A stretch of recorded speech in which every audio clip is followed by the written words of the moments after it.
नमस्कार, मैं मृदुला श्रीवास्तव सी न्यूज भारत में आपका स्वागत करती हूं। वक्त हो गया है न्यूज आवर का। देश के संविधान के बारे में नागरिकों के बीच जागरूकता फैलाने और संवैधानिक मूल्यों को प्रचार करने के लिए संविधान दिवस मनाने का फैसला किया गया था। इस दिन भारत ने अपने संविधान को अडॉप्ट किया था।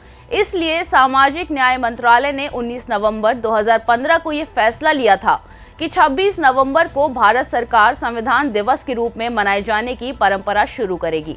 15 नवंबर को प्रधानमंत्री नरेंद्र मोदी ने ऐलान किया था कि संविधान दिवस सालाना मनाया जाएगा। इसी के तहत लोहिया अस्पताल के एकेडमिक ब्लॉक भवन में संविधान दिवस पर व्याख्यानशाला का आयोजन किया गया। इस आयोजन में भाजपा के प्रदेश प्रवक्ता राकेश त्रिपाठी एवं राष्ट्र धर्म मासिक पत्रिका के प्रबंध संपादक डॉक्टर पवन पुत्र बादल प्रमुख व्याख्यान वक्ता के रूप में शामिल हुए। इस अवसर पर लोहिया संस्थान की निदेशक सोनिया नित्यानंद, प्रोफेसर एपी जैन समेत संस्थान के कई प्रोफेसर और मेडिकल स्टूडेंट शामिल रहे। लखनऊ स्थित गोमती नगर में डॉक्टर राम मनोहर लोहिया आयुर्विज्ञान संस्थान के एकेडमिक ब्लॉक भवन में भारत लोकतंत्र की जननी की थीम पर एक व्याख्यानशाला का आयोजन किया गया। एकेडमिक ब्लॉक में आयोजित व्याख्यानशाला में भाजपा प्रदेश प्रवक्ता राकेश त्रिपाठी ने बताया कि जब बाबा साहब का 125वां जन्म दिवस मनाया जा रहा था, तब प्रधानमंत्री नरेंद्र मोदी ने 15 नवम्बर 2015 को ये ऐलान किया था कि संविधान दिवस सालाना मनाया जाएगा। तब भारत के सभी सरकारी गैर सरकारी संस्थाओं में मनाया जाएगा। संविधान में भारत की मूल भावना लेने के लिए भारतीय पुराने रीति रिवाजों, परंपरा और वेद पुराणों, उपनिषद में कैसे ग्रहण किया गया है, अलग अलग संगोष्ठी और सेमिनारों में याद किया जा रहा है।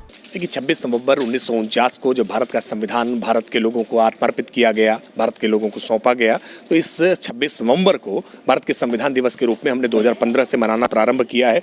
जब बाबा साहब भीमराव अम्बेडकर का जन्म शताब्दी वर्ष था, तब से भारत सरकार के आग्रह पर, निर्देश पर देश भर के अलग अलग शैक्षणिक संस्थाओं में भी और सार्वजनिक कार्यक्रम, अलग अलग ऑफिस में सरकारी कार्यक्रम के रूप में भी और सार्वजनिक कार्यक्रम के रूप में भी मनाए जा रहे हैं। जब हम भारत के संविधान को याद कर रहे हैं, भारत के संविधान को समझ रहे हैं, उसकी मूल भावना किस प्रकार से भारत के प्राचीन हमारे रीति रिवाजों में, परंपराओं में, वेदों में, उपनिषदों में, पुराणों में कैसे उसको हमने वहां से ग्रहण किया है, भारत के मूल तत्वों के साथ संविधान कैसे जुड़ा हुआ है। लोहिया संस्थान के चिकित्सक प्रोफेसर एपी जैन ने बताया कि प्राचीन सभ्यता में लोकतंत्र था। ये बात आज की पीढ़ी को बताना चाहिए ताकि पुराने राज रजवाड़े परंपरा से प्रेरित होकर ये न समझें कि हम अलग थे। सिंधु घाटी की सभ्यता 5000 वर्ष पुरानी है, वहीं आज भी विद्यमान है। वहीं लोकतंत्र की आधारशिला है जो आज भी मौजूद है। लोगों को देश और प्रदेश सरकार समेत यूपी के राज्यपाल ऋणी होने चाहिए कि संविधान दिवस मनाया जा रहा है।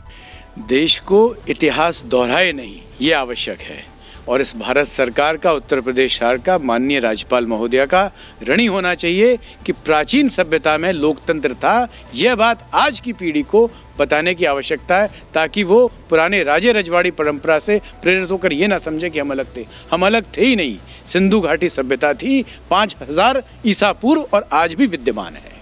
वही लोकतंत्र की मूलभूत आधारशिला है और वो आज भी विद्यमान है। लखनऊ से सी न्यूज संवाददाता कवि तिवारी की रिपोर्ट। फिलहाल के लिए इस खबर में बस इतना ही। देश और दुनिया की तमाम खबरों को जानने के लिए देखते रहिए सी न्यूज भारत। हर खबर आपके साथ, आपके हाथ।